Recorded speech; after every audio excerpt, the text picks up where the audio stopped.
आज हर एक बहन को कांग्रेस बाकी करीब 55,000 रुपया बाकी। वैसे ही अगर आप देखेंगे बुजुर्गों से ये कहा गया था हमारे सीनियर सिटीजनों से कि आपको केसीआर 2,000 वजीफा दे रहे, आसरा पेंशन दे रहे, तो हम 4,000 उसको करेंगे, दुगना करेंगे। तो आज 44,000 रुपीज़ कांग्रेस बाकी है हमारे सीनियर सिटीजन।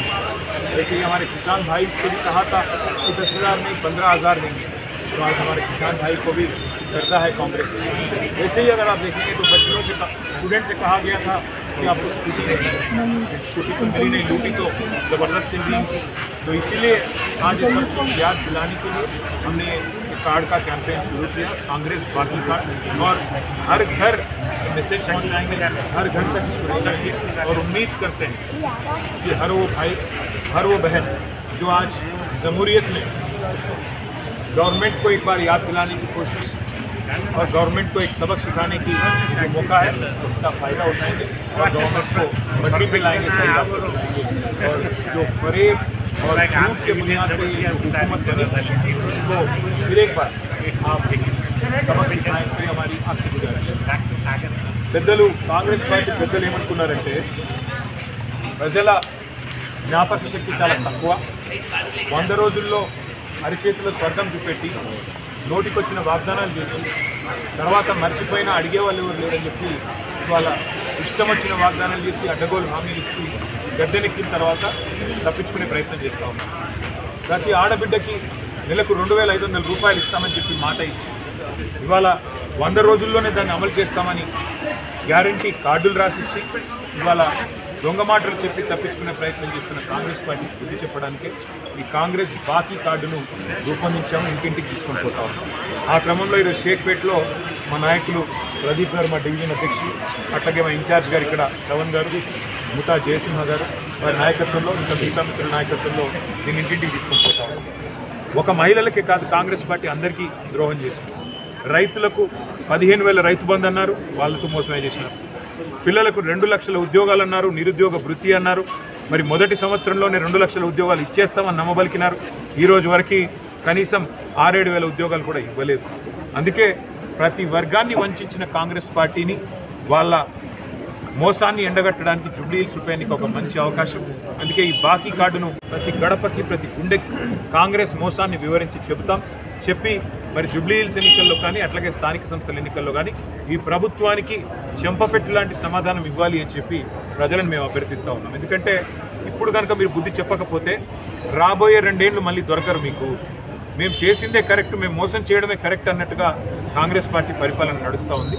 కాబట్టి ఈ కాంగ్రెస్ బాకీ కార్డు వాళ్ళే గ్యారంటీ కార్డులు ఇచ్చైతే గారడీ చేసి ఓట్లు సంపాదించారో, ఏ గ్యారంటీ కార్డుల పేరిట గాంధీలు వచ్చి ఓట్లు కొల్లగొట్టారో, మరి ఆ మోసాన్ని తిరిగి ప్రజలకు పరిచయం చేయడానికి, ఆ మోసాన్ని తిరిగి ప్రజలకు గుర్తు చేయడానికే ఈ ఉద్యమాన్ని తీసుకున్నాం.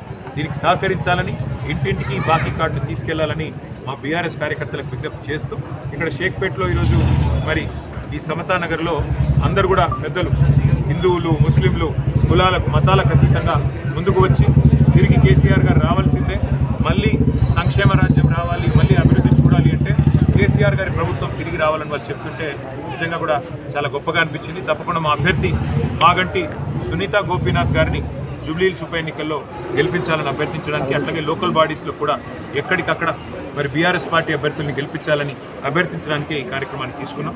దయచేసి దీన్ని విజయవంతం చేయాల్సిందిగా మా కార్యకర్తలందరికీ కూడా విజ్ఞప్తి చేస్తూ, అట్లాగే ఇక్కడ ఉన్న పరిస్థితులు కూడా ఇప్పటిదాకా మిత్రులు చెప్తా ఉన్నారు.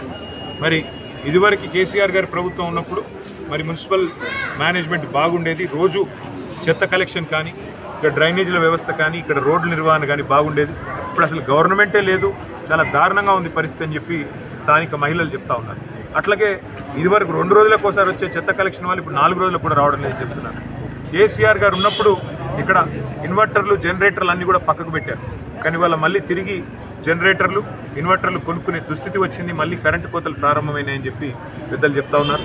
ఇవన్నింటి దృష్ట్యా తప్పకుండా ఈ బాకీ కార్డు ఉద్యమం ఒకవైపు, స్థానిక సంస్థల పర్యవేక్షణలో కూడా కాంగ్రెస్ ప్రభుత్వం ఏదైతే విఫలమైందో దాని విషయంలో కూడా మరి ప్రజలు బుద్ధి చెప్పే విధంగా ఆలోచించాలని చెప్పి కూడా కోరుతూ మీడియాకు కూడా హృదయపూర్వకంగా దీనికి మద్దతు పలుకుతున్నందుకు ధన్యవాదాలు. అభివృద్ధి కార్యక్రమాలు చేస్తూ ఉన్నారు.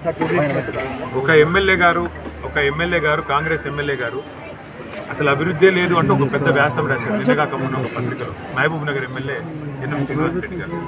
మరొక ఎమ్మెల్యే ఎల్లారెడ్డి ఎమ్మెల్యే మదన్ మోహన్ రావు గారు మాకు కాంగ్రెస్ ప్రభుత్వం నిధులు ఇవ్వడం లేదు అని చెప్పి వరల్డ్ బ్యాంక్ దగ్గర 100 కోట్లు రావాలని చెప్పి ఆయన ఉత్తరం రాశారు. ఈ రాష్ట్రంలో పరిస్థితి ఎట్లా ఉందో దాన్ని బట్టే చెప్పొచ్చు.